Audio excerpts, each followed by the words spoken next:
Boa tarde a todos, sejam muito bem-vindos ao nosso 18º encontro online. Então, antes de iniciarmos a programação dessa tarde, eu gostaria de passar alguns recados. Para os nossos eventos online que acontecem aqui dentro da plataforma Zoom, os certificados ficam disponíveis no nosso portal, então basta acessar a nossa área de eventos. Pedimos também que todas as instituições mantenham seus dados cadastrais atualizados junto ao Cinep, assim vocês receberão todos os nossos comunicados e informações importantes que encaminhamos. Então, para mais informações ou qualquer dúvida, podem entrar em contato com a nossa equipe de atendimento. Sobre os próximos eventos. No dia 2, então, que é na próxima sexta, Sexta que vem, dia 25, na outra dia 2, a gente terá, então, o nosso encontro aqui.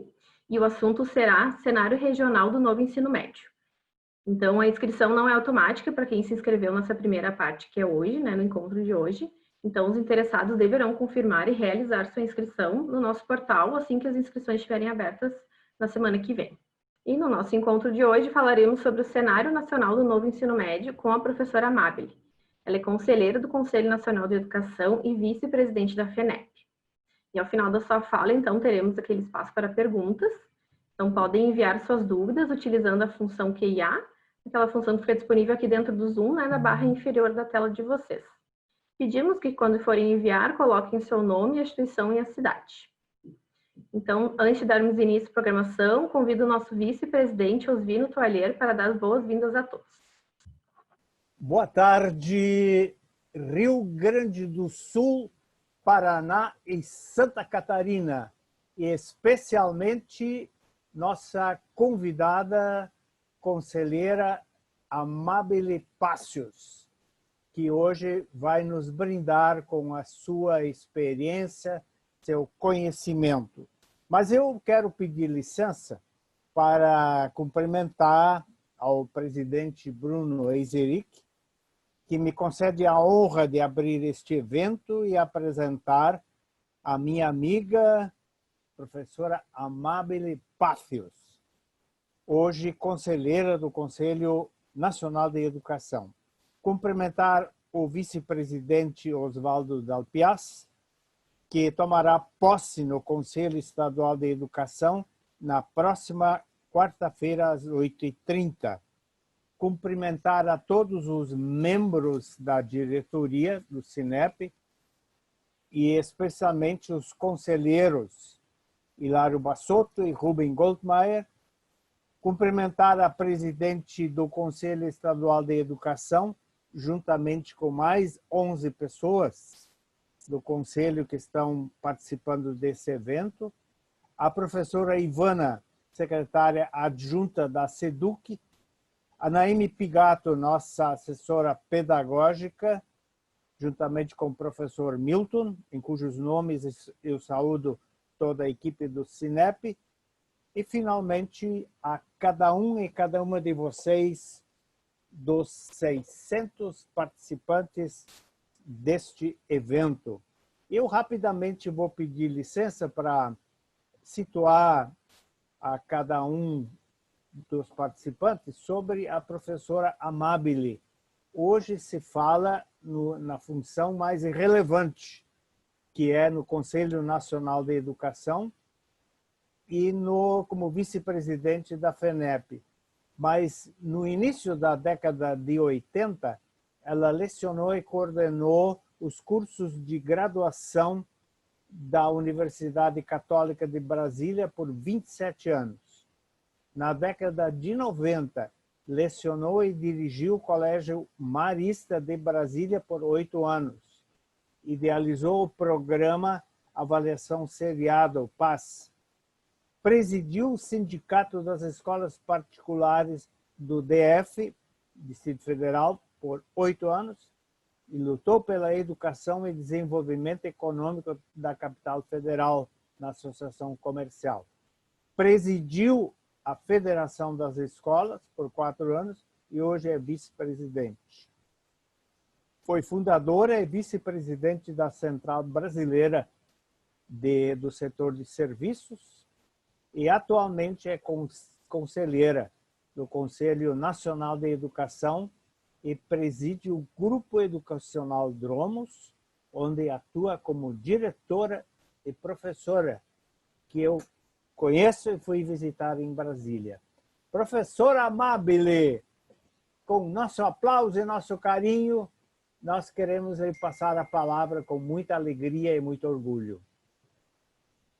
Oi, Osvino, boa tarde. Oi, Gloria! Eu já estava preocupado que você tivesse desistido. Não, de jeito nenhum. Eu estava aqui esperando a hora de entrar, mas sabe que tem um delay aqui nessa questão de tecnologia, né? Eu aciono aqui o microfone e não consigo falar rapidamente, né? Muito obrigada, Osvino, pela palavra carinhosa sua. Muitíssimo obrigada. A gente já transita tantos anos nessa defesa da escola particular, né? E para mim estar com vocês hoje à tarde, com você especificamente, faz tanto tempo que a gente não se vê, e ver você mesmo principalmente é muito bom, muito, muito, muito, muito. Saudades, saudades. Para todos saberem, eu sou o capelão da Amabile. Não, eu sou a capelã substituta. Da FENEP, né? Então tá. É, vou ficar quieto, vou deixar agora você. Você é o capelão, como você não tá, quando você não vai, a capelã substituta sou eu, né? Eu tento chegar, né? Eu tento chegar.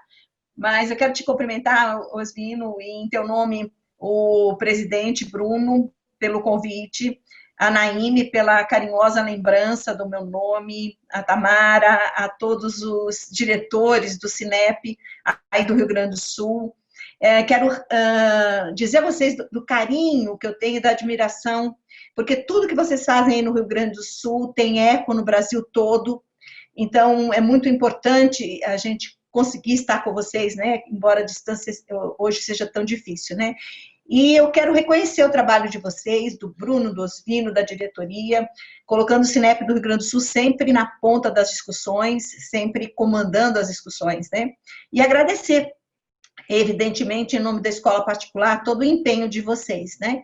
Que fazem essa luta tão grande no Brasil todo e aí no Rio Grande do Sul. É muito bom estar com vocês hoje.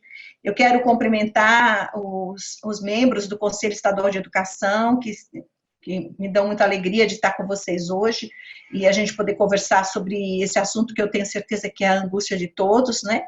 Quero cumprimentar o secretário adjunto da secretaria, muito obrigado pela presença, pelo convite, e vamos começar com a nossa conversa, né? Conversando sobre o ensino médio, né? Hoje o nosso assunto é o ensino médio, né? E, evidentemente, está todo mundo muito angustiado.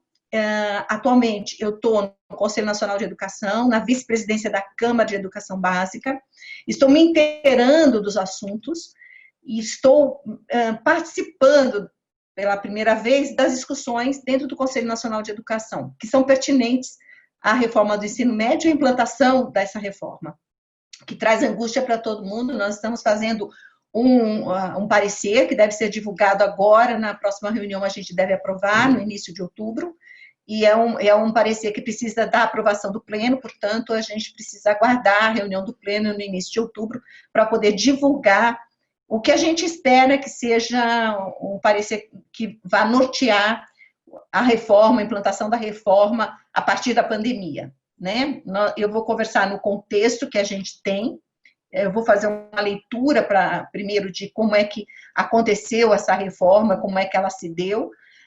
Evidentemente, ela foi longa, eu participei das discussões dentro do Congresso, na Comissão de Educação, e, portanto, a gente conseguiu mudar algumas coisas, outras coisas a gente não conseguiu, mas a reforma do ensino médio, ela nasce num contexto dentro do nosso país que preocupava a todos os educadores, tanto do setor público quanto do setor privado, por conta do alto índice de abandono nesse segmento da educação. Perto de 28% dos alunos na faixa etária correta abandonam o ensino médio. E a leitura que se fez naquele momento, e que ela é procedente até hoje, é que o ensino médio estava com um diálogo muito truncado, muito distante, muito diferente da realidade do jovem, e, sobretudo, da expectativa do jovem. E que, então, nós precisaríamos fazer essa reforma do ensino médio, e que ela seria muito urgente, não só por causa da evasão, mas também porque os índices do IDEB eram baixíssimos, mostrando que não havia interesse, não havia esforço em melhorar a qualidade desse segmento, do oferecimento desse segmento. Naquela época, era 3,8 a nota do IDEB, agora o ensino médio cresceu para 4,2, foi um aumento substancial, o maior observado nesse IDEB, mas muito aquém ainda da meta que foi estabelecida pelos educadores e que está sendo buscada tanto no setor público quanto no setor privado. Nos jovens, né, a gente pode olhar agora pelo ensino superior, quando você olha pelo ensino superior privado também, você vê que nós temos 26% dos jovens com pelo menos 2 anos de atraso em estudos, né? E isso, para o Brasil, dá consequências seríssimas, do ponto de vista da mão de obra, do ponto de vista do desenvolvimento. Atrasa a vida das pessoas, porque elas demoram muito para concluir e se qualificar e poder ter melhores salários e avançar com as suas vidas, mas atrasa substancialmente a economia do país, porque precisa crescer e a gente não tem uma mão de obra que dê sustentabilidade a esse crescimento. No índice verdadeiro aqui do censo, a gente sabe que apenas 64% dos jovens concluem até os 19 anos o ensino médio. Então, esses índices mostram que a gente precisava reformar o ensino médio, não tinha condições da gente continuar com o ensino médio, da forma como ele vinha. A evasão se dava, acima de tudo, porque a escola não tinha acessibilidade, porque o jovem precisava estudar e trabalhar, porque ele vivia num momento de pobreza, ele não tinha motivação interna, ele tinha déficit de aprendizagem, a aprendizagem dele, a anterior, era de uma má qualidade, enfim, ele não percebia a importância de ter um ensino médio na sua vida, não dava importância, né, nessa questão, e o ensino médio estava precisando realmente de uma mexida, de um diálogo maior com a sociedade, com o jovem, com aquilo que o jovem anseia e espera para a sua vida, né? E o que a gente, então, busca com esse novo ensino médio? Contrapor todos esses fatos que eu rapidamente citei. Então, a gente busca uma mudança maior e, portanto, um engajamento maior do estudante dentro desse segmento, que ele tenha também mais autonomia, que ele consiga fazer o seu projeto de vida dentro do contexto escolar, que ele seja protagonista da sua aprendizagem e que ele tenha, acima de tudo, a escola tenha muita sintonia com o desejo dele, do crescimento dele, daquilo que ele busca, né? E o que a gente pretendeu na reforma do ensino médio? Dar ao estudante a centralidade dessa aprendizagem, fazendo com que ele possa ter um ensino integrado e integral, que são duas coisas que se complementam, a gente pode, no debate, falar um pouco sobre isso. Pretendeu fazer uma ampliação da carga horária. Por que essa ampliação da carga horária? Para poder absorver e, portanto, dar mais atualização e flexibilização no currículo, tendo em vista como norte a BNCC, que traz, inclusive, perspectivas bem interessantes. Demos a essa reforma, então, os itinerários formativos, a ideia de itinerários formativos, que eu acho que foi, assim, um grande acerto, né? Busca-se também, com esse novo ensino médio, uma abordagem pedagógica que seja mais prática, que seja mais interativa, que seja mais inclusiva e um pouco mais diversificada, né? E aí a gente esbarra na questão que também é pertinente a esse assunto, que a gente não pode deixar de fora, que é o Enem, e a grande angústia que essa mudança que a gente está apontando com o Enem traz, que é como será essa nova prova do Enem, né? O Alexandre, presidente do INEP, vai falar no nosso congresso no dia 25, depois da abertura do ministro, quem vai fazer a palestra é o Alexandre, presidente do INEP, então fica aqui mais um spoiler para vocês participarem conosco do nosso congresso, e ele vai falar sobre o Enem, sobre o SAEB, o que ele está pensando em SAEB que seja seriado, que vai transformar o Enem em seriado, e como ele pretende fazer essa prova, tendo a prova comum, sondando as competências, os conteúdos e habilidades da BNCC, e a prova que é uma prova de escolha de itinerário formativo, que é uma prova, a grande incógnita, eu acho, de todos nós que fazemos a escola, né? Ele vai poder falar um pouco sobre isso também. Ele vai falar sobre os resultados do IDEB que ele lançou essa semana e vai também falar do Enem. Então, o Enem acaba também sendo um ente que entra para trazer mais um incremento nessa mudança do ensino médio. Como é que a gente vai fazer, transcorrer, desenvolver essa mudança e sem conhecer ainda, por enquanto, a matriz do ensino médio, né? Então, como o estudante agora passa para ser o centro, ele passa a ser protagonista, ele passa a escolher o currículo dentro do itinerário formativos, e a mudança também prevê um aumento da carga horária. Então, hoje a gente tem em média de 800 horas por ano, 3 anos, 2.400 horas. Até 2022, a gente vai falar um pouquinho sobre esse cronograma. A meta seria alcançar 3.000 horas, 1.000 horas por ano. Isso aumentaria do que temos hoje, 200 horas por ano. E ainda sem um prazo que estava determinado, mas existia, sim, uma sinalização que, progressivamente, o ensino médio deveria ter 1.400 horas por ano, o que totalizaria 4.200 horas no total dos 3 anos do ensino médio. Esse progressivo, a gente não tinha uma data, então existia uma sinalização, que, sobretudo para o setor público, que a meta era essa, mas a gente ainda não tinha uma data certa para implantar esse total de horas, né? E como a gente sabe, o que aconteceu com o novo ensino médio? Qual é a nossa proposta, né? Na BNCC, a gente tem a formação geral básica, que são as competências, habilidades previstas por áreas do conhecimento. A gente tem também o projeto de vida, que é aquilo que o estudante tem como objetivo de vida pessoal, acadêmico, profissional e cidadão. Os itinerários formativos, que podem ser em uma ou mais áreas do conhecimento, pode ser técnico e profissional, pode ser apenas um itinerário acadêmico, também existe essa possibilidade, e a gente buscava uma ampliação do conhecimento do aluno, que o aluno pudesse ter uma ampla visão do conhecimento geral, mas que ele pudesse ter a prática e o exercício da prática daquilo que ele escolheu como sendo um indicador para ele de vida, né? Evidentemente, a reforma do ensino médio, no seu bojo, busca uma articulação entre teoria e prática, dando ao jovem que entra no mercado de trabalho logo após a conclusão do ensino médio a oportunidade de ter alguma prática e de conseguir já o seu sustento ou o sustento da sua família, né? A formação no ensino médio busca que o jovem tenha condições de aprender a aprender, que ele desenvolva essa capacidade, que ele saiba que ele começa a aprender na escola, mas que ele vai até o final da sua vida aprendendo, então ele precisa saber aprender, né? Que ele entenda que ele, junto com seus colegas, tem diferentes formas de aprender, e, portanto, ele não precisa ser igual ao seu colega, nem seu colega igual a si, respeitando a singularidade, isso está escrito no bojo da lei, dos documentos da reforma do ensino médio.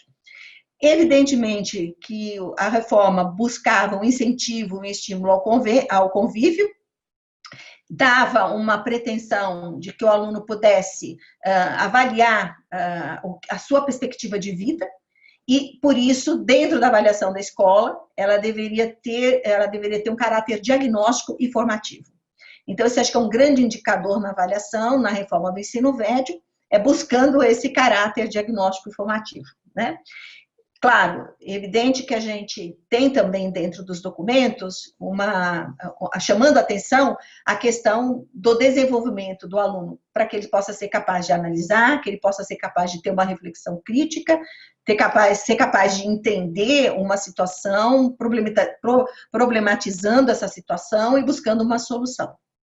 E, evidentemente, que é muito forte dentro desses documentos, e eu me lembro que foi muito forte nas discussões, que, acima de tudo, o aluno que deixasse o novo ensino médio, ele tinha que saber ler, entender o seu texto e tinha que saber escrever.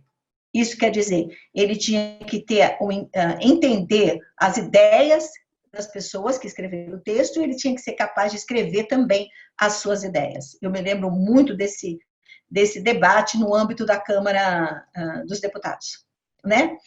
E a gente tem a expectativa do Enem, que a gente vai falar um pouco mais sobre a avaliação dentro desse contexto da reforma do ensino médio. Tem essa previsão, a gente ainda está debatendo isso, até mesmo dentro do Conselho Nacional de Educação, vejo que a Maria Helena ainda está formando a opinião com relação a isso, e o INEP está ajudando especificamente a nossa Câmara a desenvolver isso, porque a proposta da reformulação do ensino médio é que você teria, na primeira etapa, apenas a sondagem das competências e habilidades da BNCC, e depois dos itinerários.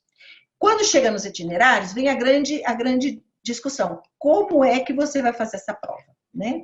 E a gente precisa, agora, contextualizar a situação que a gente tem no Brasil. Uma prova dessas é uma prova que é extremamente cara, muito cara, né?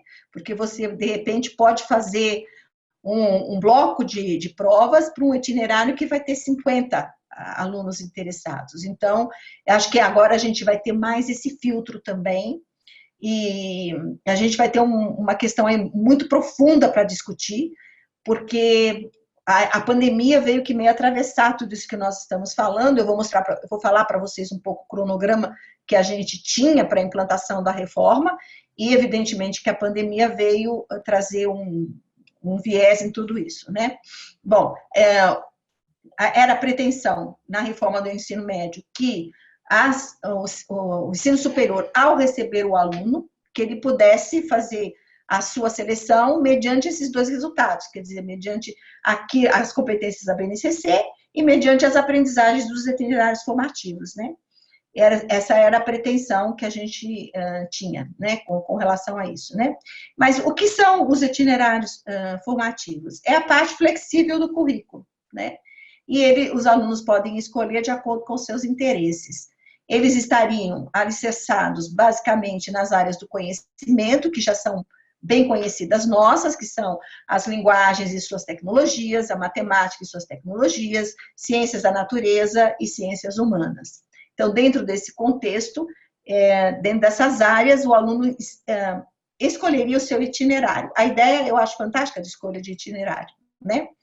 E a formação, que seria técnico e profissional, daria ao aluno, ao estudante que deixasse esse novo ensino médio, a qualificação profissional, a habilitação profissional técnica do ensino médio, de maneira que ele possa legitimamente exercer uma profissão que ele tenha escolhido. Para isso, ele tenha que ter uma formação experimental e, evidentemente, tudo isso é integrado a uma área do conhecimento, né? Quer dizer, o fio condutor é uma área do conhecimento onde ele tem mais afinidade para poder transitar.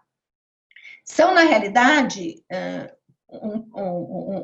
não é tripé, né? São quatro eixos, que eu acho que no texto chama eixos estruturantes, que é a investigação científica, processos criativos, evidentemente, toda a parte de arte, cultura, está ligada a esse eixo estruturante, a questão da mediação e intervenção sociocultural e o empreendedorismo, que foi assim bastante discutido, porque em que momento era importante, e por fim, algumas pessoas defendiam que o empreendedorismo deveria já entrar como eixo estruturante no Fundamental 2, mas por fim ele se consolidou na reforma do ensino médio como sendo um eixo estruturante da reforma do ensino médio, né? A investigação científica é super importante, porque é da ciência que a gente tem a legitimidade do conhecimento, então, portanto, ele tinha que ter uma habilidade como saber pensar e fazer usando o método científico, quais seriam os conceitos fundamentais das ciências. Isso é importante porque a BNCC se alicerçou nessa questão para pontuar quais são os conteúdos que são chamados significativos, e, portanto, daria ao aluno a investigação científica, daria ao aluno a capacidade de compreender e de resolver situações cotidianas, saber perguntar e saber responder. Os processos que são chamados de criativos, eles estão ligados às áreas da arte, da cultura, da mídia, das ciências, e as suas aplicações, e, evidentemente, ele busca desenvolver o pensar e o fazer criativo.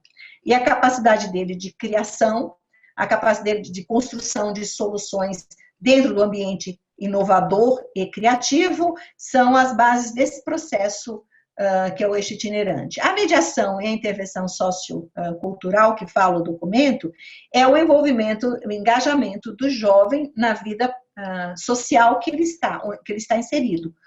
Como é que ele se desenvolve nesse meio e como ele interage nesse meio, como ele pode intermediar os conflitos desse meio e como ele pode propor soluções para esse meio dentro da comunidade que ele vive.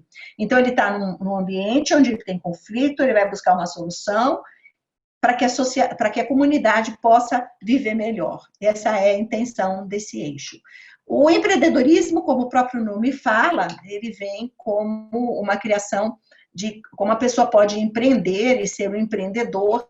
E hoje em dia, quando você vê nas grandes empresas, no setor bancário, o que é que as pessoas estão buscando nos profissionais que eles estão selecionando, é exatamente o empreendedorismo. Há quem defenda que, se a pessoa não tiver essa veia empreendedora, nem funcionário, nem empregado, ele pode ser nem de uma indústria, né? Então, esse é um eixo estruturante extremamente importante para a formação dos alunos do ensino médio.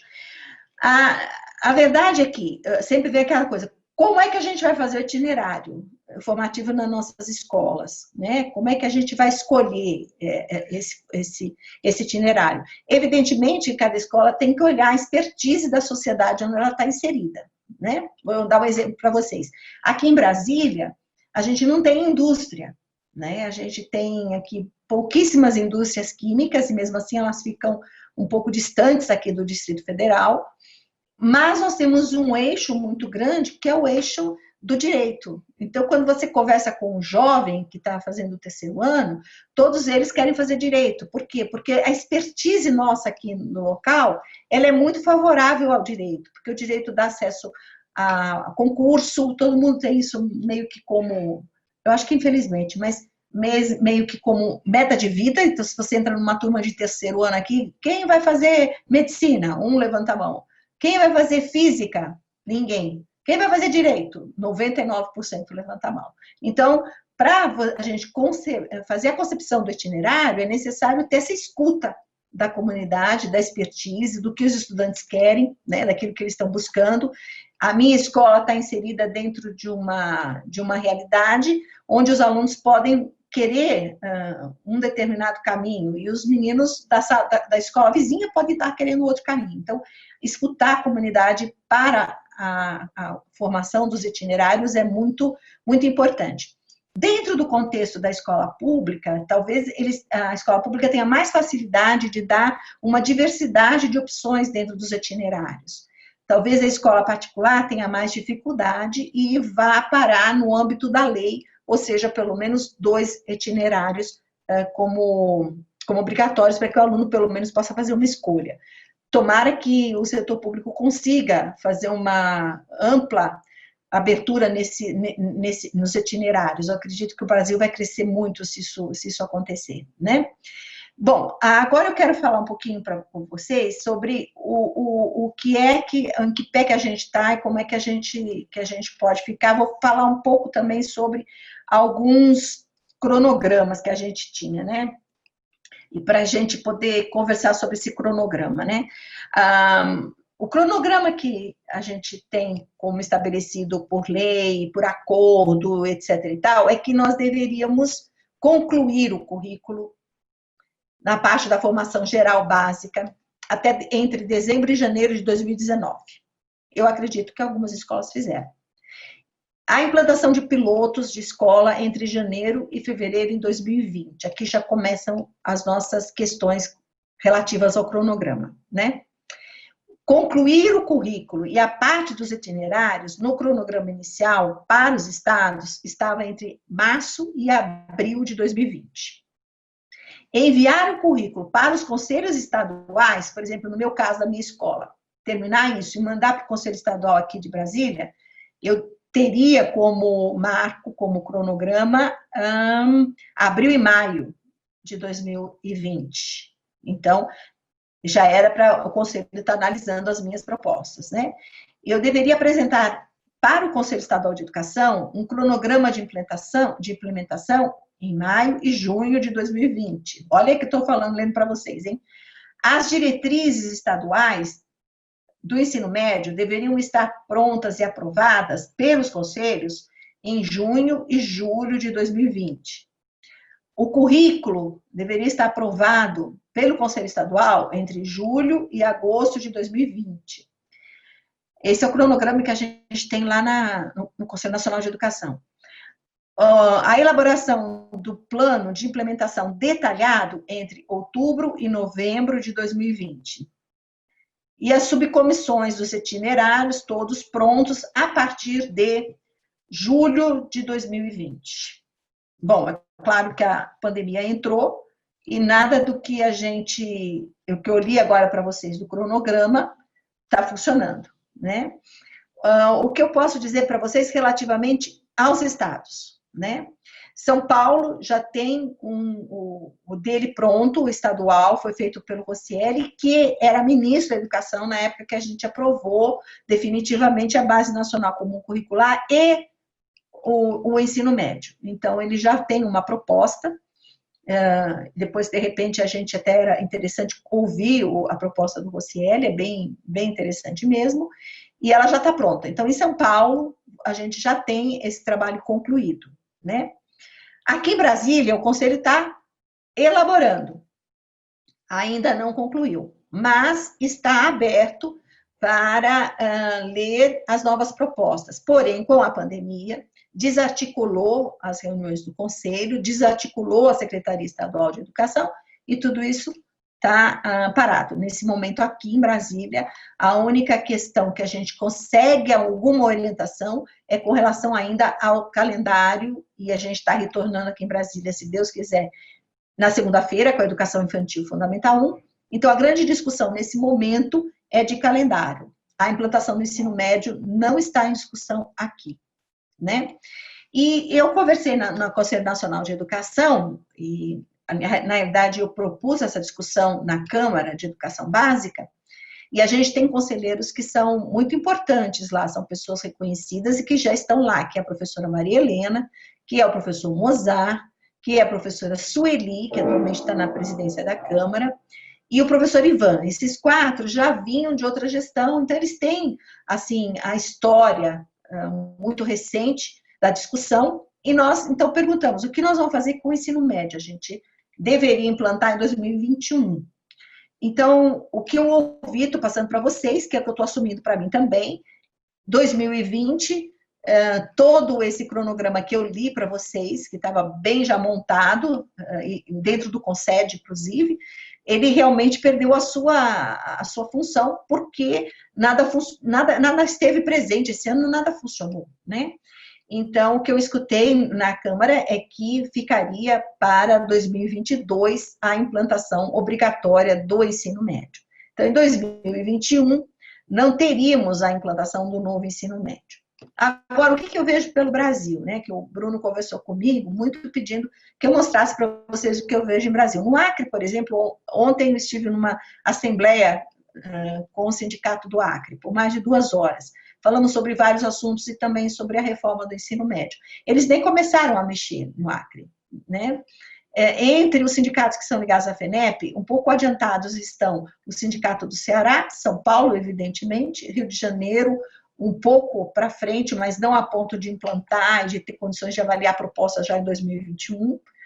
E toda a expectativa da implantação do novo ensino médio, sobretudo no setor público, também não é mais para 2021, mas para 2022. Agora, aqui em Brasília, então aqui é uma conversa muito aberta com vocês, muitas escolas, sobretudo as que estão centradas em sistemas de ensino, muitas escolas vão começar com o ensino médio, com a reforma do ensino médio, a partir de 2021. Muitas escolas, né? E na minha escola, a gente está exatamente discutindo isso. A gente estava montando uma proposta da escola, fazendo exatamente essa escuta dos educadores, dos estudantes, das famílias. A gente tinha feito tudo como manda o figurino, e, por fim, tudo desarticulou. Os próprios alunos ficaram bastante desestimulados, e a gente vai ter, talvez, uma proposta de reforma do ensino médio que nós estamos escrevendo, já para começar em 2021, por força de mercado, porque as escolas todas estão começando, as escolas que são de sistemas, então a gente tem aí, entra aí nesse caso, mais um vetor nessa mesa de forças, né? Me desculpa usar esse termo, eu sou física por formação, então a gente tem uma mesa de forças e agora entra mais uma, né? Quer dizer, se as escolas A, B, C e D vão fazer a reforma, vão iniciar o seu currículo dentro da nova proposta do ensino médio, como é que a minha escola fica de fora? Então, o sindicato aqui em Brasília está fazendo essa leitura. O sindicato aqui em Brasília. Aqui a gente sofreu demais para poder começar as aulas. Então, a discussão do ensino médio, ela se perdeu esse ano. Ela se perdeu. Ela se perdeu no setor público e se perdeu aqui também no setor particular, né? Então, a gente tinha, junto com o CONSED, estabelecido um cronograma, que eram as normas complementares que deveriam ter sido elaboradas pelo Conselho Nacional de Educação, as regulamentações adicionais, que eram dos sistemas de ensino estaduais, a revisão, que era dos sistemas de ensino estaduais, as parcerias para os itinerários, porque os itinerários a gente pode dar fornecendo os nossos laboratórios, acho que eu me esqueci de falar isso lá atrás, ou fazendo parceria com quem tem laboratório, né? E aqui em Brasília, algumas IES, alguns centros de educação superior, têm laboratórios e estavam começando a negociar com as escolas de ensino médio para poder acolher a parte experimental, a parte prática do itinerário formativo. Então, essa revisão do currículo, esse estabelecimento de parceria por causa dessa revisão, na realidade, já deveria, nesse momento, estar estabelecido. Ou seja, eu poderia dizer, olha, eu vou oferecer o curso de análises clínicas. Para isso, eu fiz uma parceria com o laboratório Exame. Está aqui o meu contrato.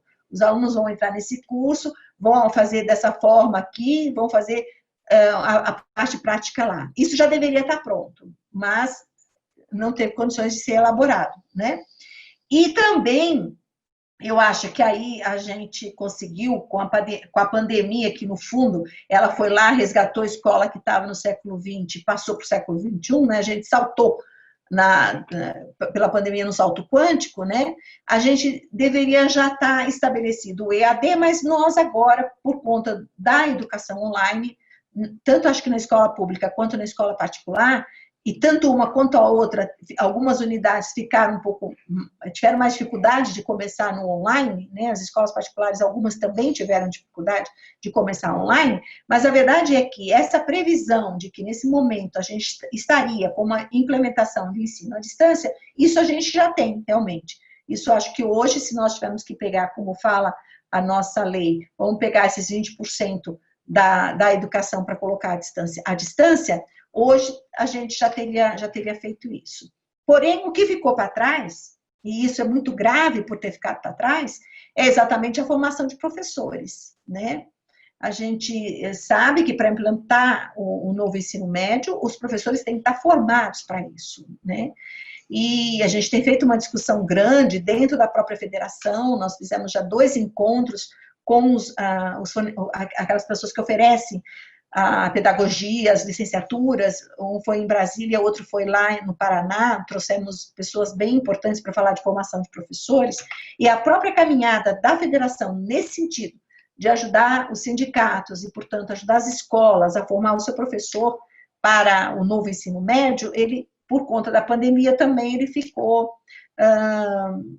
prejudicado, né?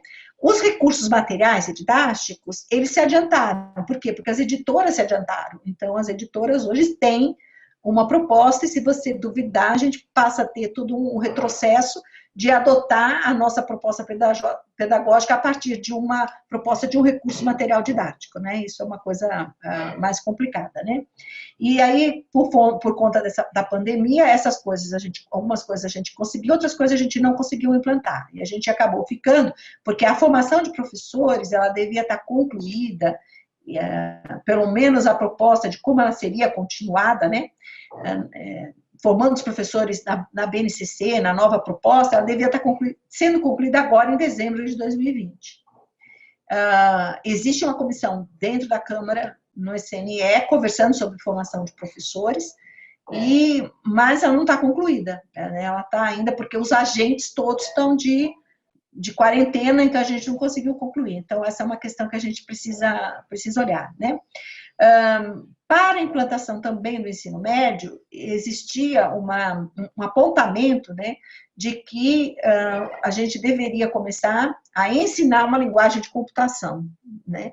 Isso também ficou de ser concluído e fechado agora em dezembro de 2020. Evidentemente, a gente não vai ter essa conclusão feita, assim também como a previsão do que será o ensino médio, novo ensino médio para o sistema prisional ou para aqueles que estão com problema de saúde, né?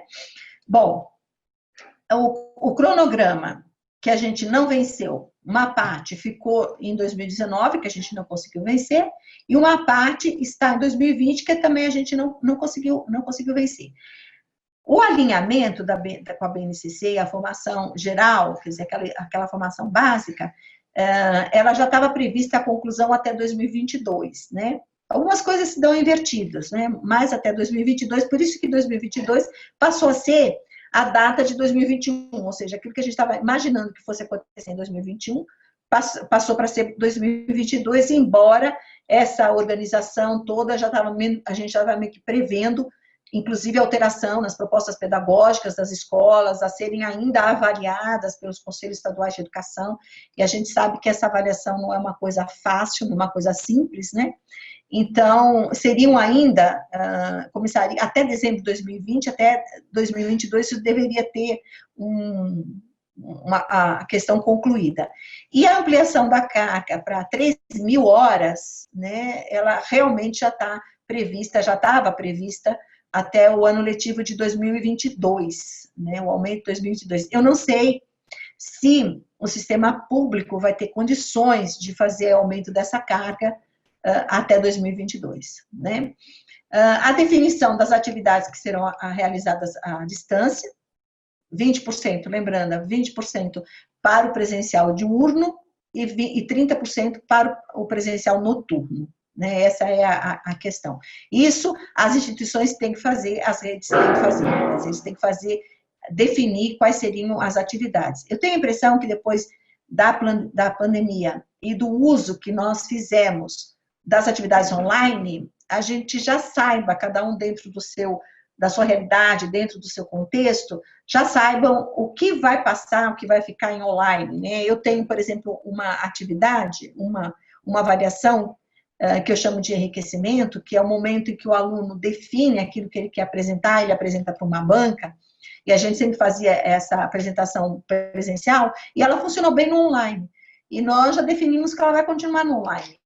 Então, acho que algumas realidades, algumas definições já podem ter sido tomadas já pelas redes ou pelas instituições, baseado na lei da reforma do ensino médio, que a gente possa ter uma condição de definir essas coisas. Eu acho que ficaria até mais fácil. Assim como, para o setor privado, com certeza, alguns professores já se lançaram em fazer alguma capacitação, né? Já aproveitaram o período da quarentena e já fizeram alguma capacitação, nada de forma muito veemente, mas na minha instituição alguns professores fizeram, e eu vi esse movimento em Pernambuco, vi esse movimento no Ceará, vi esse movimento no ensino superior da Bahia, vi esse movimento em São Paulo. Então, acho que tem uma questão aí que já dá para ter sido avançada. É claro que a grande pergunta é o que a gente vai fazer do Enem, né? Quer dizer, como é que vai ficar o Enem? A gente não tem ainda a matriz de referência, o INEP deve ainda lançar a matriz de referência, o INEP também cortou essa questão do cronograma deles, porque, no fundo, a pandemia, eles também se desarticularam, né? No INEP as pessoas não estão trabalhando lá, estão todas em quarentena aqui em Brasília, ainda o governo federal, algumas coisas do distrital retomaram, mas o federal ainda está de quarentena, então os ministérios, a Câmara, esses órgãos todos estão vazios, né? Mas sem essa matriz de referência, a gente não tem como trabalhar no ensino médio essa questão do Enem.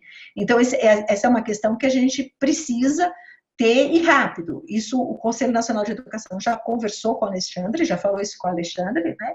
Assim como também o ENAD precisa também fazer a adaptação desse exame. E espero que na palestra do Alexandre no nosso congresso também venha essa provocação, né? A Maria Helena já provocou por várias vezes, eu vi pelos documentos do Conselho Nacional de Educação, o INEP, que precisa, na realidade, nos dar, nos pontuar qual é a sua matriz de referência para poder fazer, para a gente poder dirigir essa questão dentro do ensino médio, né? Sobretudo, como é que o MEC pensa e quando é que ele vai colocar na matriz de referência os itinerários. Quer dizer, quando é que a gente vai saber que existe, de fato, a questão dos itinerários, como é que eles vão ser cobrados e como é que a gente vai poder ficar mais descansado dentro da proposta do ensino médio que a gente está fazendo para a nossa comunidade, né? Esses referenciais de matrizes que o INEP vai lançar, evidentemente junto com um guia, etc. e tal, eles serão norteadores, né? Porque no lançamento do IDEB, nessa semana, eu estive lá, foi na terça-feira, né? Terça-feira, às 9 horas da manhã, eu estive lá, estava lá pessoalmente. O Alexandre conversou conosco sobre o Enem, que seria Enem digital, que é extremamente complicado fazer Enem digital no nosso país. A gente está vendo a dificuldade que o setor público está tendo em levar as escolas, levar as aulas online até seus estudantes, então é complicado. Mas ele pontuou que, a partir do ano que vem, ele já vai fazer o SAEB, que ele chama de SAEB seriado, o SAEB do primeiro ano do ensino médio. Então, a partir do ano que vem, os meninos do primeiro ano farão a prova do SAEB do ensino médio. Ao longo de um período que ele estipulou, de acho que 3 anos, o SAEB vai ser censitário. E as escolas particulares também vão participar, todos, né? Então, a partir do ano que vem, os alunos que estiverem no primeiro ano do ensino médio, das redes estaduais, municipais, particulares, farão o SAEB seriado, o primeiro SAEB seriado. Nesse SAEB seriado, ele pontuou que vai em cima do português e matemática, mas depois acrescentará todas as outras áreas do conhecimento. Ele vai falar sobre isso no congresso, esse é mais um spoiler do nosso congresso, né? Oh, falei demais? Não sei, acho que falei mais de 1 hora, né? Eu acho que, dentro daquilo que me foi solicitado, eu passei aqui rapidamente pelas coisas que me pediram, acho que eu consegui cobrir tudo, e vou pedir para o Bruno entrar junto comigo. Muito boa tarde, professora Amable. Que prazer ter a senhora aqui no Rio Grande do Sul com a gente. Que satisfação. Quero dar boa tarde a todos. Uma saudação especial, obviamente, à professora Amable, né? Dizer que nós temos, nesse momento, cerca de 600 pessoas nos assistindo. Não, mas é que quando a palestrante é boa, aí funciona, né? Saudar, mas também ao nosso querido professor Osvino, que fez a abertura. Eu sempre faço a abertura, mas eu quis fazer uma deferência especial ao professor Osvino hoje, né? E sempre lembro, toda vez que eu peço o professor Osvino me substituir, ele me substitui melhor do que eu mesmo faria. Então, por isso que eu não peço muito a ajuda dele. É sempre bom ter o professor Osvino com a gente, né? Saudar os nossos conselheiros do Conselho Estadual de Educação, né? Saudar em especial o professor Dalpias, que vai tomar posse na próxima quarta-feira, né?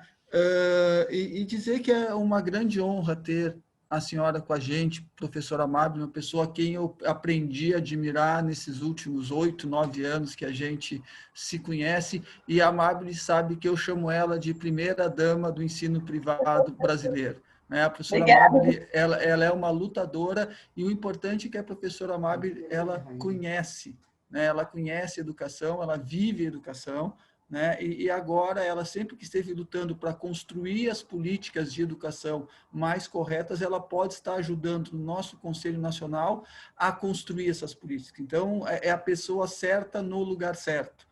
Obrigada. E é uma voz que defende o ensino privado, mas não o ensino privado, defende a educação de qualidade onde quer que esteja. Eu acho que isso é uma questão que a FENEP ela sempre defendeu, a nossa federação, de quem a Amabile foi presidente. Nós queremos um ensino de qualidade, não importa se ele é público ou privado, importa o ensino de qualidade. E nós, da rede privada, temos muito para colaborar com o ensino público, temos que trabalhar juntos, podemos trabalhar com parceria, trabalhar com voucher, poder trabalhar com bolsa, então a gente pode trabalhar de muitas maneiras. Então, para nós é muito bom tê-la aqui. Quero fazer uma saudação especial também aos membros do CAPEP, professora Amabile, que estão nos assistindo, os assessores pedagógicos de todo o Brasil, que formam um grupo, mas eu já tenho aqui perguntas. Aqui, já, enquanto a senhora falava, já começaram a chegar perguntas aqui. E eu quero, primeiro, antes de fazer pergunta, trazer aqui uma consideração muito importante. Por que nós fizemos esse primeiro evento com a professora Amabile? Porque vem do nosso Conselho Nacional as regras gerais, para que depois o nosso Conselho Estadual, por isso que, sem ser a próxima sexta que nós vamos ter o nosso congresso, na outra sexta, a nossa ideia é trazer o Conselho Estadual de Educação, também para que a gente possa trabalhar com questões mais específicas do nosso Estado. Então, é muito importante que a gente faça a construção da casa. E para mim, professora Amabile, eu quero que a senhora me corrija se eu estiver errado, eu acho que ainda o que me preocupa muito, e a senhora abordou também, é que os alicerces dessa casa, eles seriam a matriz do novo ensino médio. E para isso nós dependemos do MEC e do INEP também. Eu acho que para que a gente possa construir a casa, os alicerces seriam essa matriz, depois, digamos que o primeiro piso seria o trabalho do Conselho Nacional e o segundo piso seria os conselhos estaduais. A senhora me corrija se eu estou errado nessa minha leitura, por favor. Pois é, a gente já tem a BNCC, Eu acho que a BNCC, na realidade, se a gente for olhar como um plano de governo, E eu acho que a gente caminhou esses anos, é claro que tem muitos erros e muitos acertos, mas a gente começou com o Plano Nacional de Educação, ele é uma meta que a gente tem que cumprir, E para esse Plano Nacional de Educação, essas metas se cumprirem, precisa do setor, dos sistemas públicos e particulares, e a gente precisa estar junto como sistema particular, então a gente precisa cumprir a meta do Plano Nacional do Ensino Médio, está muito difícil para a gente, sobretudo porque tem metas também com cronograma que foram totalmente furados. Depois tem a BNCC, ela de fato nos mostra o que é de direito do aluno aprender. Eu achei isso fantástico na mudança da BNCC.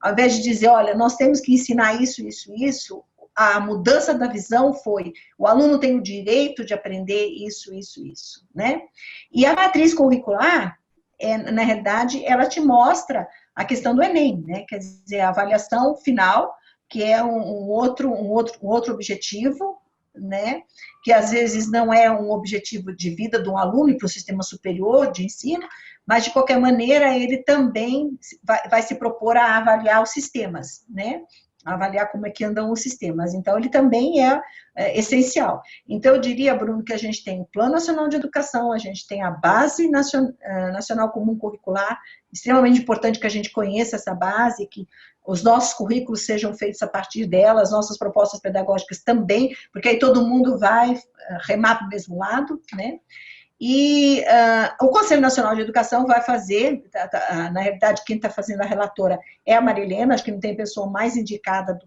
do que ela, e vai fazer, fazer o parecer, que vai nortear o trabalho das secretarias estaduais, que, no fundo, serão as responsáveis por cada estado. No fundo, as secretarias é que vão. As secretarias têm autonomia, o Conselho Estadual faz um parecer, uma indicação, e a gente sabe que isso influencia, que claro, que um parecer do Conselho Nacional de Educação, validado pelo ministro, influencia os conselhos estaduais, mas os conselhos estaduais têm autonomia, para dizer, aqui no Rio Grande do Sul nós vamos fazer assim, entende? e esperar a matriz do Enem para a gente poder, aí sim, eu diria para você, ter todas as luzes do nosso processo, poder caminhar com clareza, né? Porque você apaga uma luz, quer dizer, está aí o Plano Nacional, está aí a BNCC, a luz da matriz está apagada, aí você não enxerga direito, né?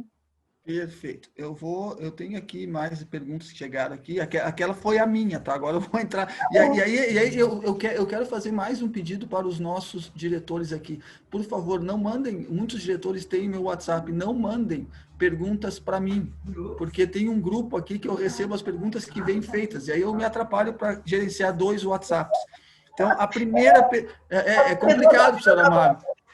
Não, a senhora sabe que todos nós temos dificuldades. A pergunta é bem direta. Gostaria de saber se a implantação do projeto de vida no ensino médio é obrigatória já a partir do ano que vem. Então, o projeto de vida, na realidade, é o centro do projeto pedagógico dentro da nova perspectiva do BNCC e da reforma do ensino médio. Se a escola não vai mexer nessa questão, quer dizer, ela não vai mexer no currículo, ela não vai fazer a reforma, ela vai deixar a reforma para 2022, então ela pode deixar o projeto de vida também para 2022. Caso contrário, né, ela teria já que começar a mexer com essa questão.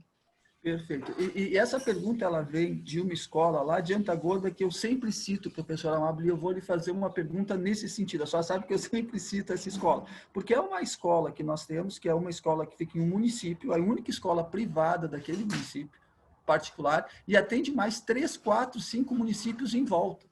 E aí eu sempre fico pensando, como que essa escola vai adotar um itinerário?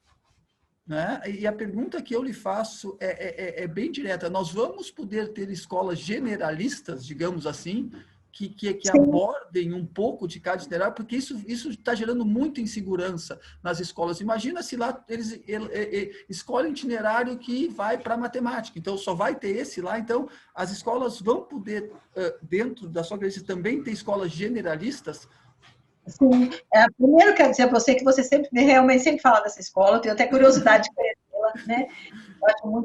Deve ser muito interessante essa experiência de você receber os outros municípios com outras expertises, né?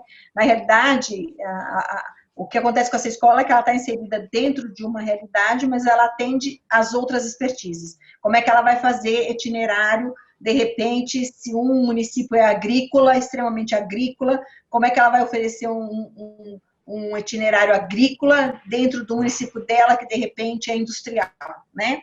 Ela vai poder sim fazer generalista, né? Ela vai poder fazer sim generalista. O que eu diria para essa escola, que eu tenho certeza que ela já faz, é ouvir os estudantes, né? Como eles são oriundos de diferentes municípios, pode ser que ela tenha uma interface dos itinerários formativos maior do que ela imagina.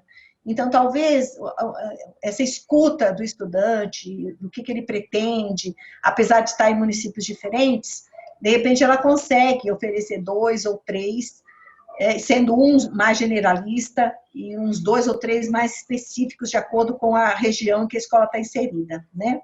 Mas ela pode sim oferecer generalista. Aqui em Brasília, alguns vão fazer isso. Algumas escolas vão fazer assim, vão fazer generalista, porque como todo mundo quer fazer direito, né? Então, aqui todo mundo quer direito. Então, vai ser o que eu acho interessante quando a gente conversa com a conselheira é que a Amable, a gente trazer a vivência do conselho e a vivência do dia a dia de educadora, né? Por isso que é bom a gente poder conversar com a Amable também, que ela está no nosso dia a dia. A próxima pergunta é a seguinte, professora Amable. O jovem teria condições de já absorver as técnicas de empreendedorismo no ensino médio? Não está ainda imaturo e sem discernimento para empreender? Na realidade, eles não vão empreender, eles vão aprender a empreender, né? E essa veia falta na formação do estudante brasileiro, né? E falta, eu digo assim, que falta de uma maneira bem acentuada, porque a perspectiva do jovem brasileiro, e aí a gente vai estar falando não só da realidade da escola particular, né, se formar e ser empregado de alguma empresa, né, ser funcionário de uma empresa estatal, ser empregado de uma indústria, ser empregado de uma empresa de contábil. Então, ele tem esse pensamento de se formar para trabalhar para alguém. E o empreendedorismo entra tentando quebrar essa ideia, né? Eu vou estudar para empreender e trabalhar para mim e dar empregos, né? E fornecer empregos. Sobretudo agora que o mundo do trabalho sofreu uma mudança substancial, com a pandemia, uma mudança substancialmente profunda, porque muitas profissões vão ficar no home office, muitas profissões não vão sair do home office. Então, a gente vai ter uma outra mudança no mundo do trabalho. E não seria o fato dele pegar o dinheiro dele e sair empreendendo, mas ele aprender a empreender e a pensar como uma pessoa que empreende, né? A pensar em alguém que diz, não, eu vou empreender, eu vou dar emprego, eu vou saber como é que isso funciona, eu vou me inteirar do processo produtivo, dele eu vou fazer parte. E o Sebrae tem algumas oficinas muito interessantes, eu não sei se chega aí no Rio Grande do Sul, aqui em Brasília chega, que é exatamente o empreendedorismo no nível médio, né? Na minha escola, não é todo ano que a gente consegue participar desse programa, mas a minha escola participa. O que eles fazem? Então, vou dar um exemplo, eles criam um projeto, vou dar um exemplo bem de casa, quando meu filho fez o ensino médio, né? Ele fez esse empreendedorismo do Sebrae, era um curso fora do currículo, né? Então, eles criaram uma fábrica de sabonete. Aí, então, no grupo, tinha aquele que pensava na fábrica, o outro foi pensar no processo industrial, o outro foi pensar na venda do sabonete, o outro foi pensar em como enfeitar o sabonete. Então, essa corrente, né, essa cadeia produtiva faz parte da formação do empreendedorismo. Eu acho que o jovem está, sim, pronto para receber esse tipo de conhecimento. Eles saberiam, eles são criativos, né, eles são inovadores, então, eles, com certeza, conseguem, sim, absorver. Na minha opinião, conseguem, sim. Amável, interessante, aqui no nosso estado, a Junior Achievement faz esse trabalho com as escolas também. Nós temos esse trabalho aqui no nosso estado com a Junior Achievement, é muito parecido com o que é feito aí. Eles fazem uma empresa, aí alguém é financeiro, os outros, um trabalha na produção, outros com vendas, também tem esse trabalho. Mas por falar em escolhas, nós temos aqui uma pergunta, elas todas são muito interessantes, né? O aluno, no primeiro ano, vai ter que escolher o itinerário que ele quer. E se ele muda de ideia? Como fica? Essa pergunta é complicada, né? Mas eu tenho que lhe fazer, professora Magda. Como fica? As horas aproveita, não aproveita? Ele vai ter que fazer desde o início?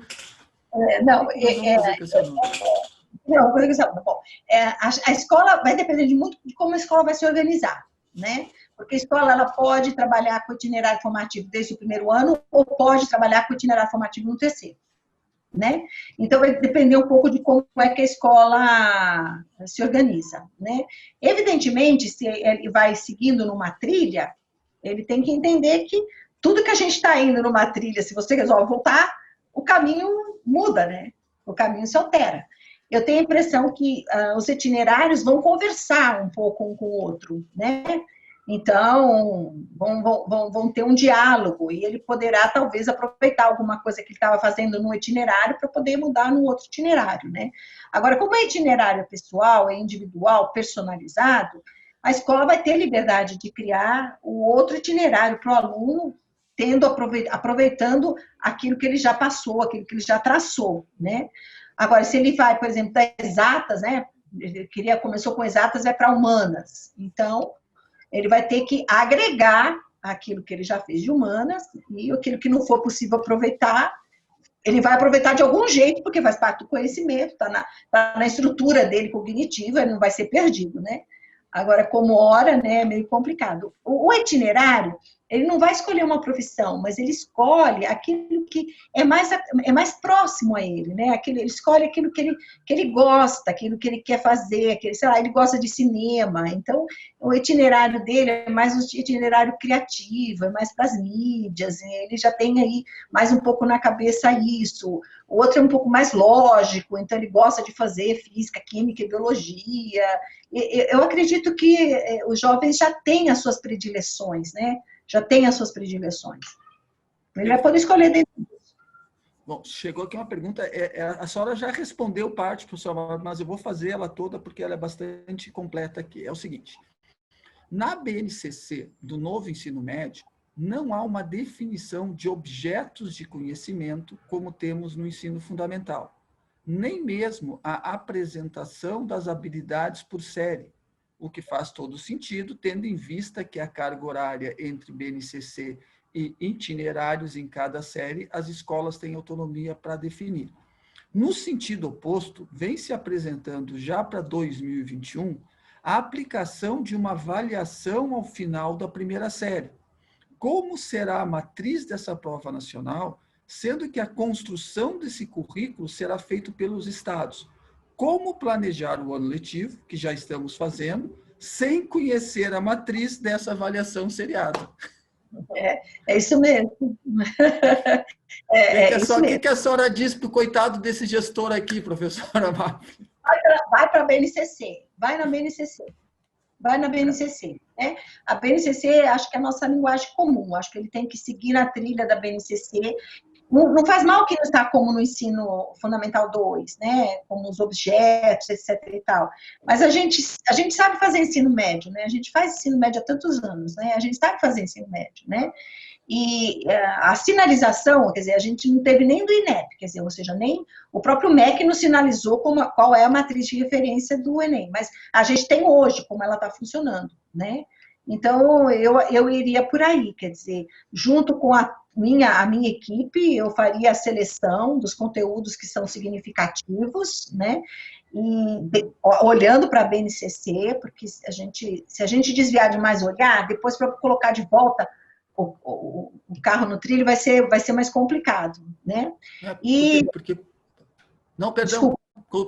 Não, prossiga. Eu ia interromper porque eu me coloco no lugar desse nosso gestor, né? Ele está em meio a uma pandemia e aí ele recebe a informação que no ano que vem os alunos dele serão avaliados sobre uma prova que ele não tem ainda a matriz que vai ser essa prova, né? Mas eu acho que o seu caminho que a senhora está apresentando é maravilhoso. Por favor.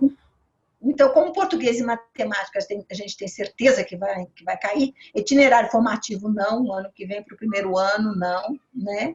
Então, matemática e português, junto com a equipe, ele consegue selecionar. É claro que a Secretaria Estadual de Educação já deve ter apontado essa questão no Estado, e tocar português e matemática.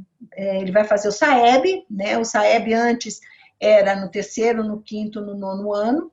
Agora o SAEB vai ser mais universalizado, vai ser em todas as séries, essa é a pretensão, né? É claro que isso passa por custo, né, Bruno? Isso vai passar por custo, né? Isso passa por custo. E a gente empobreceu, né? O país empobreceu, né? Deixa eu aproveitar e até, como aqui eu sei que o pessoal é bastante ágil e surgiu a ideia aqui no pessoal que está organizando o evento, nós vamos colocar na tela para vocês que estão participando do nosso evento uma pergunta agora, que ela é bastante interessante, até para a gente tirar uma febre aqui, professora Amable. Se a sua escola já começou a construir um novo projeto pedagógico para o ensino médio. Olha só como funciona aqui a coisa. Não, eu estou perguntando para os nossos, eu sei que a sua já está com ele em andamento, mas nós estamos aqui, eu sei disso, mas é importante para a gente até tirar uma febre com os nossos associados, nós dois aqui, nós não podemos votar aqui, mas eu peço que as nossas escolas, não, que isso, professor, eu peço que as nossas escolas respondam até e no final nós vamos apresentar o resultado, até para a gente tirar uma febre, né, de como estão as nossas escolas. É bom, né? O evento é bom por isso. E eu vou voltar para a próxima pergunta, que tem pergunta que não acaba mais aqui. Peraí, vamos voltar para as perguntas. As escolas já deviam estar se preparando, né? Porque antes da pandemia, acho que isso já devia estar nas reuniões pedagógicas, todo mundo já devia estar discutindo, né? Como é que a gente vai fazer em 21, porque isso era certo, que a gente em 21 ia ter que começar. Né? O Sinep... março, a gente não sabia que ia ter pandemia, né? O Sinep ia tirar esse ano, que ia ser o ano para poder auxiliar as escolas neste novo projeto, mas aí chegou a nossa pandemia. Vamos lá, então. Próxima pergunta que chega aqui é o seguinte. SAEB já em 2021, não é complicado para as escolas que estão se reorganizando em função da pandemia? É complicado, mas essa foi lá uma decisão, né? Quer dizer, pelo menos ele anunciou, né? O Alexandre anunciou. Vale a pena conferir o nosso congresso para ver se ele mantém esse anúncio, mas ele anunciou isso na terça-feira, no INEP, ao anunciar o sistema do IDEB, ele anunciou que ia começar o ano que vem o SAEB seriado, que na realidade é o SAEB que vai se transformar no Enem seriado. Né? Ele anunciou já para o ano que vem, isso é verdade. Como é português e matemática, então... Bom, muito bem. Eu quero dizer para quem está nos assistindo que a professora Amábile entende tanto de educação quanto de Congresso Nacional. Não sei se mais de Congresso Nacional até, né, professora Amábile? Bom, a próxima pergunta que chega é a seguinte. Esses 20% ou 30% que podem ser online, referem-se para cada componente ou a escola poderá escolher 20% ou 30% dos componentes que serão online? A escola vai poder escolher. A escola pode escolher. Né? Essa é uma coisa importante, né? Porque, na realidade, a lei fala de 20% da carga. Então, a escola pode escolher aquilo que ela quer. Agora, a gente tem a carga mínima e tem aquilo que a gente pode oferecer, que pode extrapolar a carga mínima. Né? As escolas particulares, na realidade, vão além da carga mínima, né? A gente sempre está muito além disso, né? 30% é para curso noturno, né? Para curso noturno. Pode ser que isso seja revisto, né, Bruno? Eu acredito que depois da pandemia algumas coisas deverão ser revistas, mas hoje é isso aí. A escola vai poder escolher, ela tem autonomia, a não ser que o sistema estadual de educação coloque alguma limitação. Né? No âmbito da lei, ela tem autonomia, mas cada sistema, cada estado, o seu conselho conhece bem a dinâmica do seu estado, das escolas do seu estado, né? Então, os conselhos devem, na realidade, nortear melhor a escola nesse sentido. A pergunta que chega eu vou fazer, mas não é para a professora Amábile, ela vai ficar guardada aqui, porque ela diz o seguinte: antes da execução do novo ensino médio, é necessário encaminhar ao conselho e somente após a aprovação podemos colocar em prática? Como é uma pergunta que é para o nosso conselho estadual, né, professora Amábile, eu estou só fazendo aqui, mas eu vou igual, não sei se a senhora quer se manifestar, mas...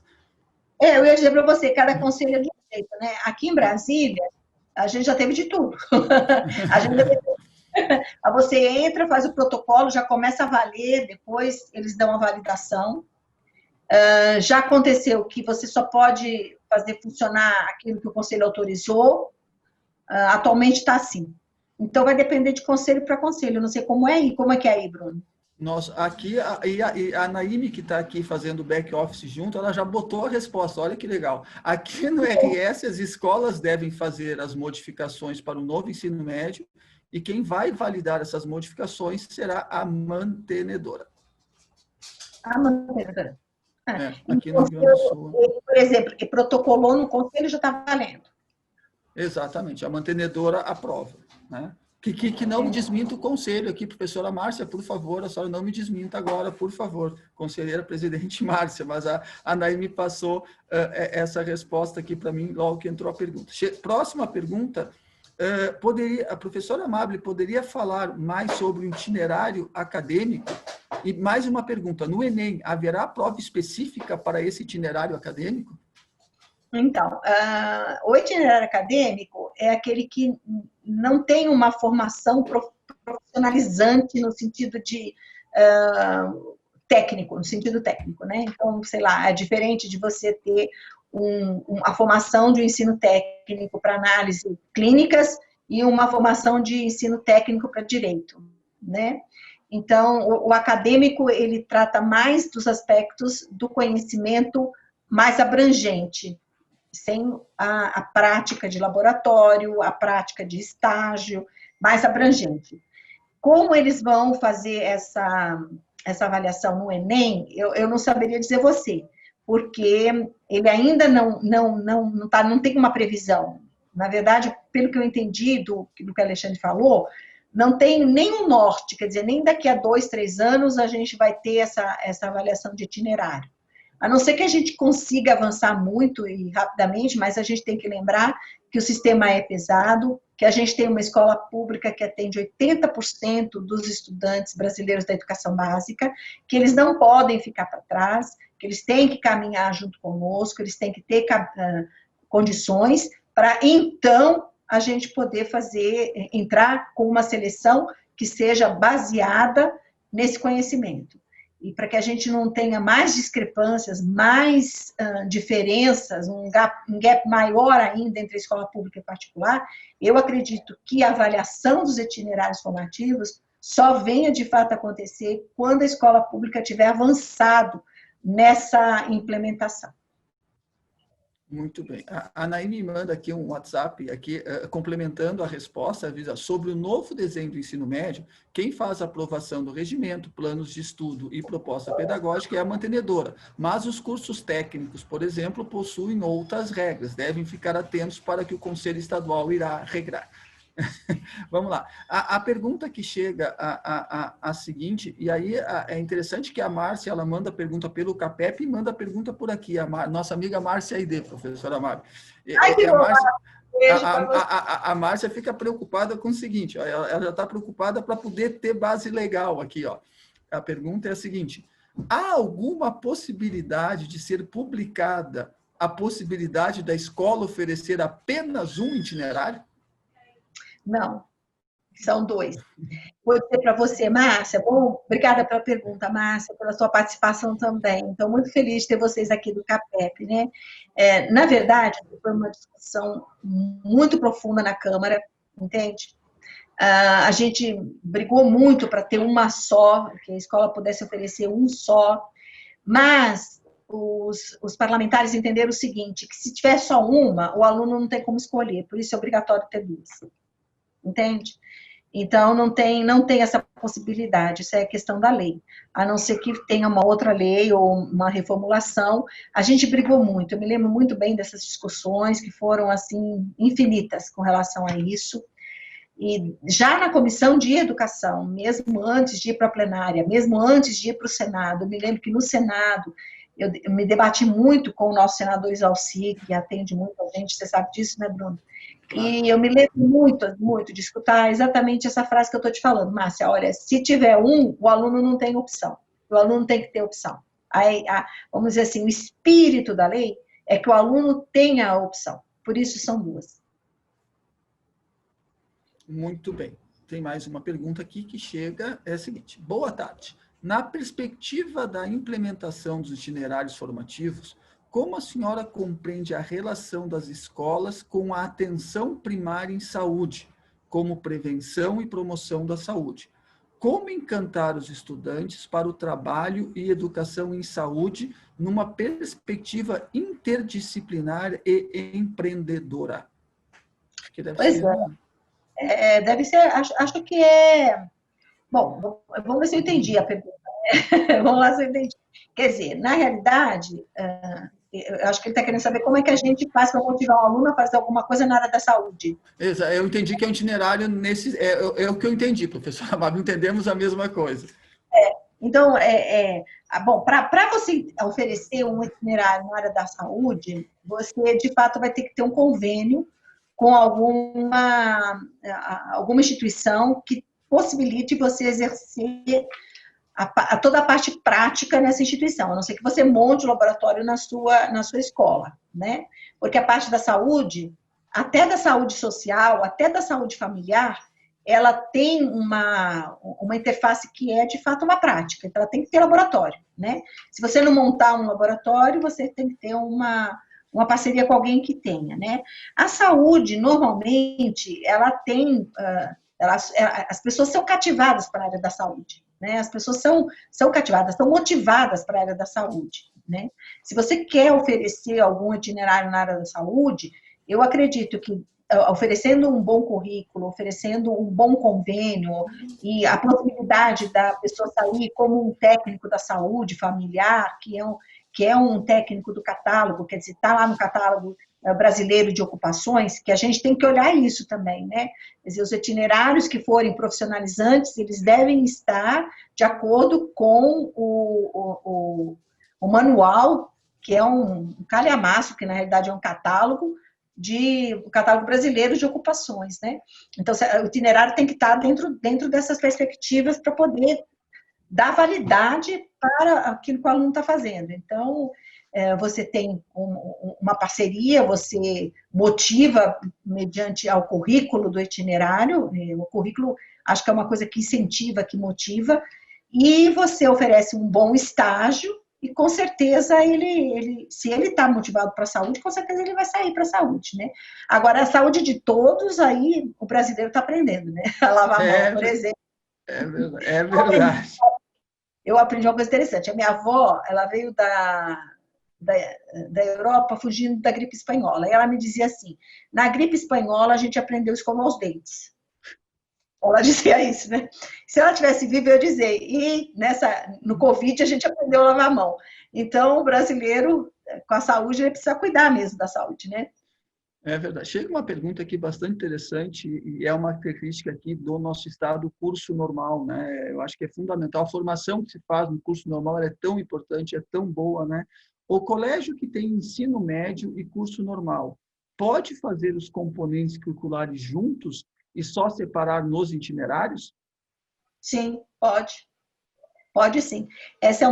Eu acho que isso foi uma riqueza, né? Porque acho que não só no Rio Grande do Sul, aqui em Brasília também, a gente lamenta profundamente terem terminado com os cursos normais, né? E o curso de formação de professor, começando já como itinerário profissionalizante, vai ajudar demais o país. Vai ajudar demais o país. Então, a senhora já responde, perdão, conselheira, presidente, a senhora já responde aqui, né?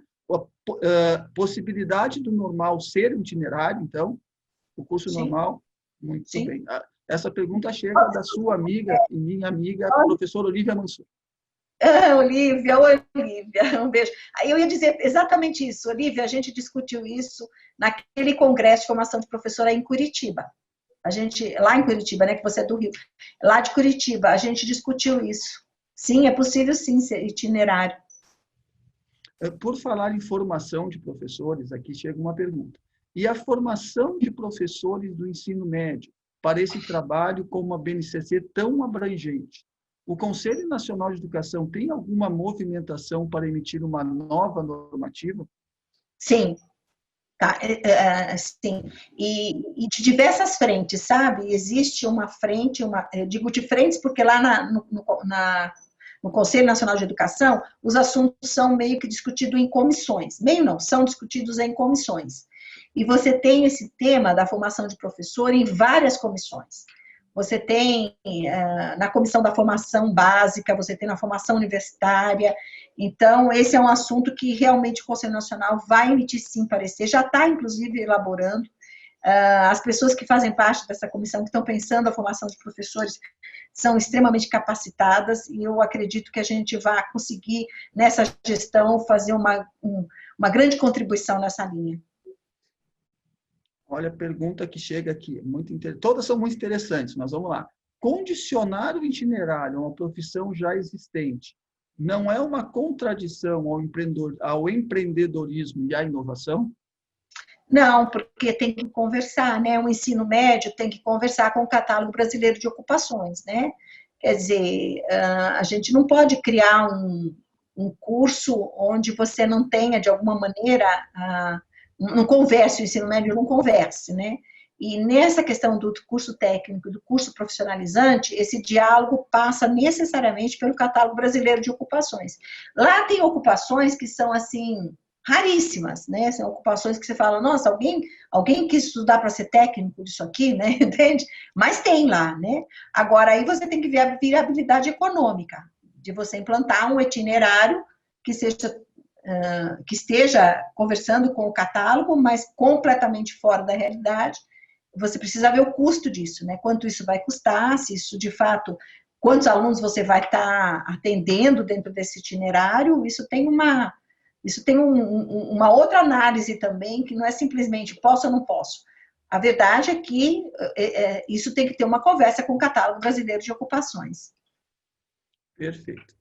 E agora uma pergunta sobre as parcerias. As parcerias entre escolas para os itinerários será regulamentada ou ficará a cargo de cada instituição envolvida? Cada instituição. Cada instituição. Cada instituição. Porque isso é uma parceria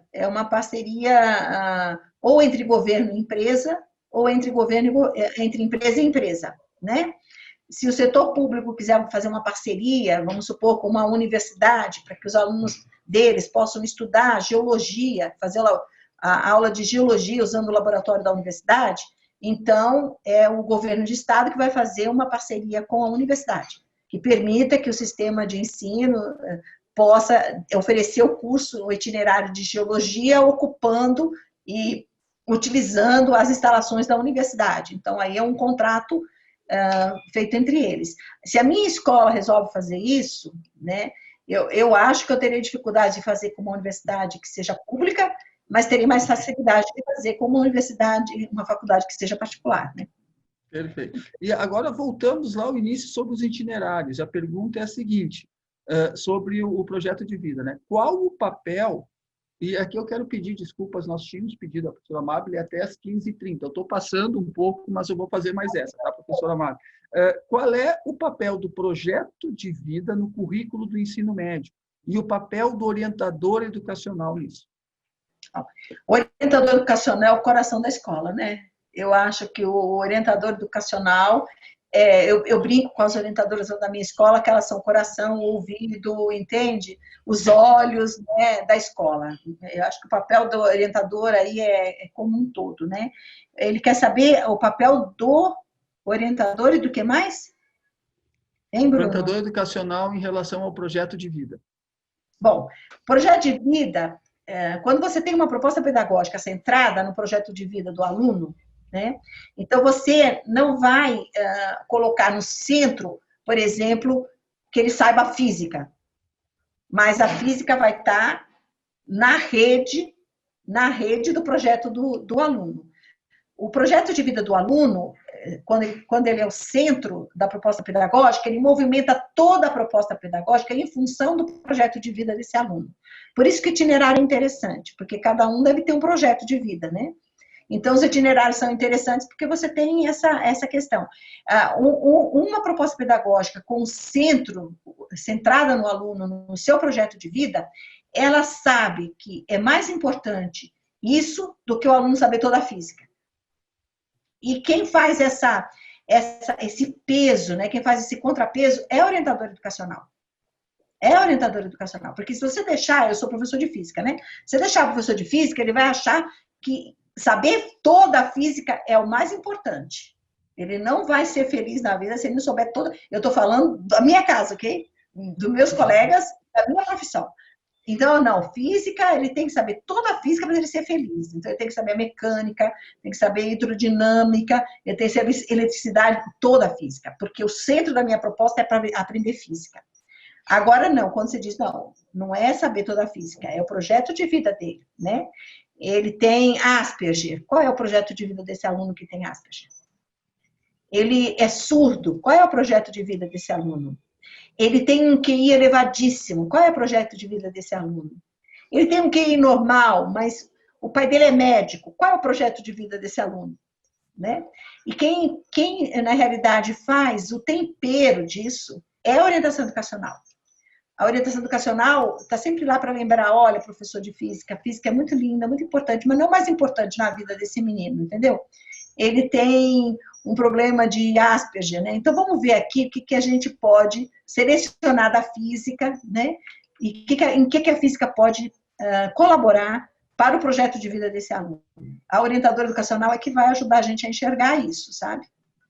Ela é fundamental, né? Então, perfeito. Enquanto eu disse não era para fazer uma... Chegaram mais 3. Eu vou abusar, tá, professora Amabile? Tá bom, claro. Depois aqui é só... depois a gente se acerta, que não tem problema nenhum. O pessoal do CAPEP está aproveitando aqui. Mais uma pergunta chegou do CAPEP. O itinerário da professora Fátima, do Paraná, né? O itinerário formação técnica profissional se funde com a educação técnica de nível médio? Não se funde. A proposta é outra. né? São duas propostas distintas, né? Talvez, se uma escola ela ofereça os dois, talvez ela possa, de alguma maneira, interligar os caminhos, né?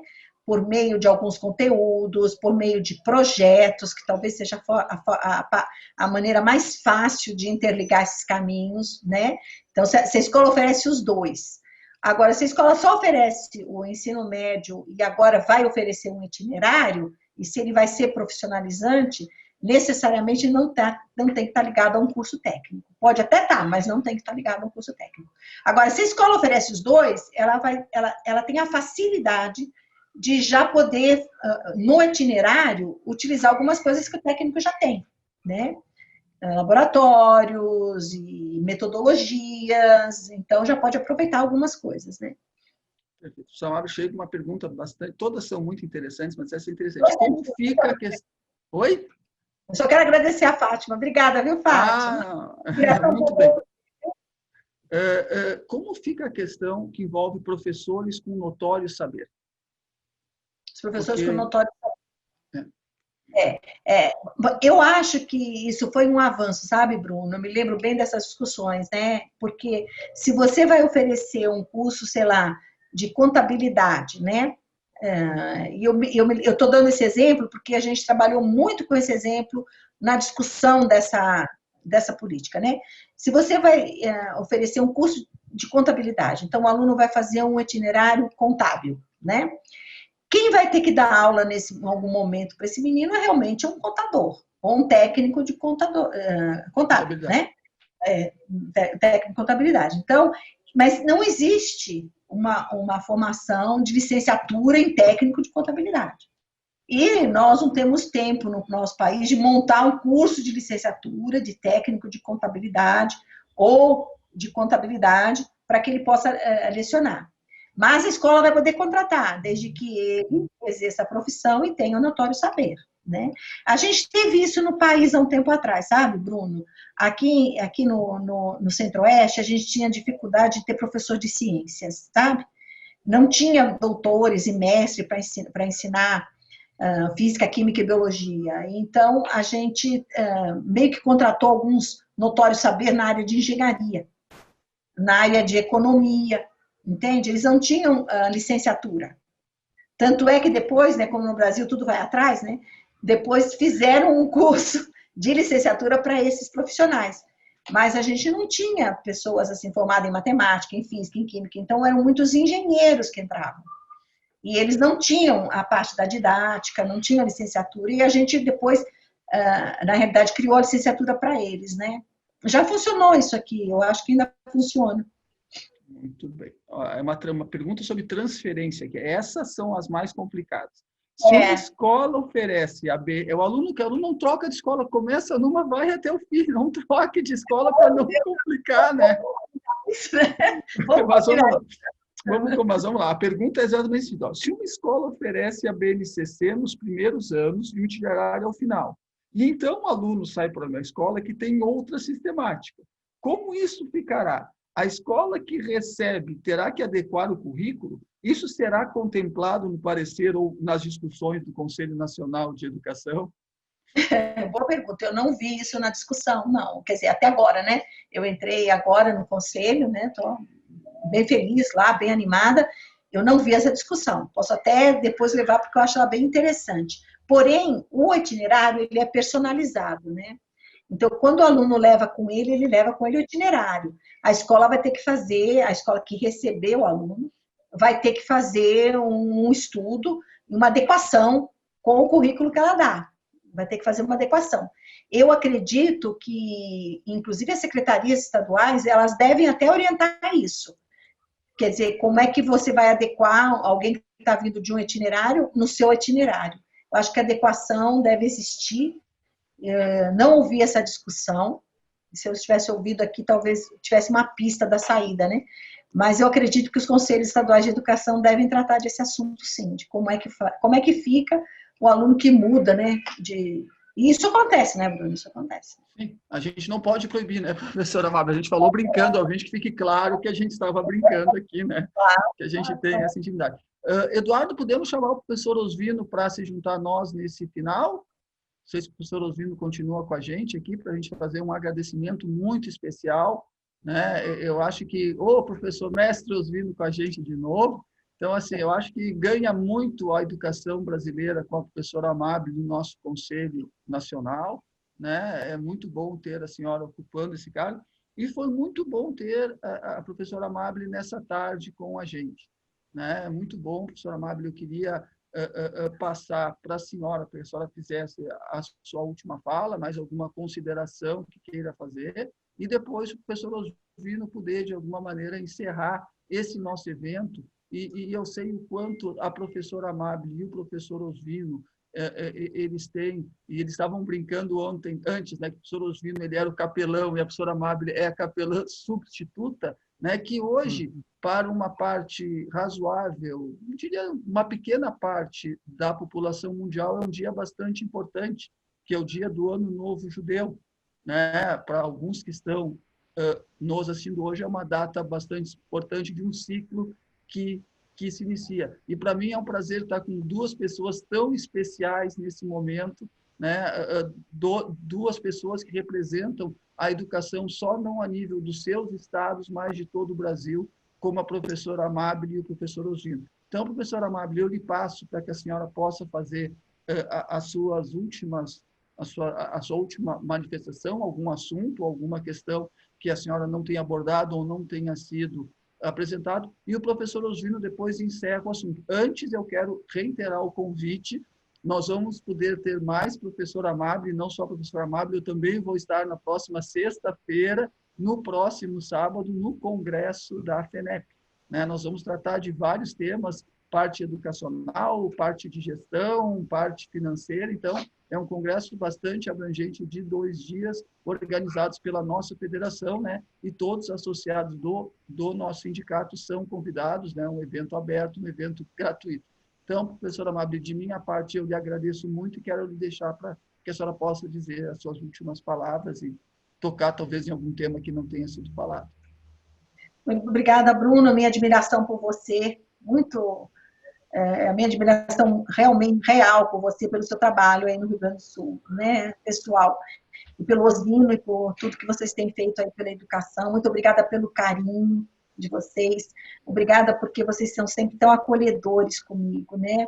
Espero ter colaborado. Eu sei que são questões delicadas, eu gostaria de ter todas as respostas, mas a gente vai buscá-las, vamos construir um país genuíno, verdadeiro, grande, vamos fazer isso por meio da educação, que é o que nós temos na mão, nós temos nas mãos a educação, então é da forma como nós podemos contribuir, e nós vamos contribuir para essa grandeza. Agradeço também a todos que estiveram conosco até aqui, estou sempre à disposição de vocês, reitero o convite do nosso congresso para a semana que vem, com a abertura do ministro, a palestra do Alexandre do INEP, e o ano judaico é muito importante para quem é cristão, você sabe disso, né? E tanto o Osvino quanto eu somos cristãos, então ficamos muito felizes de comemorar com você esse ano judaico, que é muito valioso para nós também. Muito obrigada, que Deus abençoe vocês todos e inspire vocês todos diariamente, fazendo educação de qualidade, que é o que a escola particular sabe fazer. Muito obrigada, Bruno e Osvino. Obrigado, Amábel. Bruno, obrigado pela deferência, tanto da abertura quanto do encerramento. E esse é um momento muito especial pela missão que nos cabe de liderar pessoas numa travessia. A gente está num momento que se chama pandemia, mas ao mesmo tempo com muitas mudanças e ao mesmo tempo com possibilidades. Eu lembro de uma expressão de que a educação lida com esta dimensão de possibilidade, de travessia, de um novo tempo, enfim, em que nós vamos sair da tela para entrar na realidade frente a frente do nosso aluno, do professor. E as pessoas olham para nós e fazem leituras. e nos perguntam sobre o que nós pensamos a respeito, quais são as nossas crenças. E esse é o grande legado. Obrigado, Amabile, pelo seu legado. Obrigado, Bruno, pelo seu legado. A todos vocês que nos assistiram essa tarde maravilhosa e um abençoado fim de semana. Um abraço a todos vocês. Amém? Muito bem. Amém. Muito bem. Meu Deus, Osvino. Muito bem. Eu passo agora para a Tamara, né, Tamara? Tem o encerramento, tu vais... como é o 18º encontro, eu já sei de cor que a Tamara vai pedir para vocês não esquecerem de preencher as avaliações, de poder passar sugestões. É isso, né, Tamara? Façam sugestões, não esqueçam de preencher. Vai abrir na tela de vocês um link agora.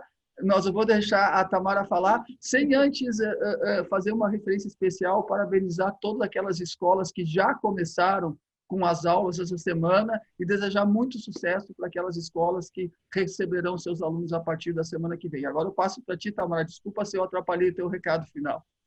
Capaz, professor Bruno, muito obrigada. Obrigada pelas contribuições, professora Amabile também pela participação nessa tarde conosco. E só pegando o gancho, então, do professor Bruno, né, a gente solicita que todos preenchem, então, a nossa avaliação. Agora, quando a gente encerrar, vai ter um botão na tela de vocês de continuar, podem clicar nele para serem direcionados. Então, em nome de toda a equipe do Cinep, a gente agradece a participação de todos. Tenham uma boa tarde e um ótimo final de semana.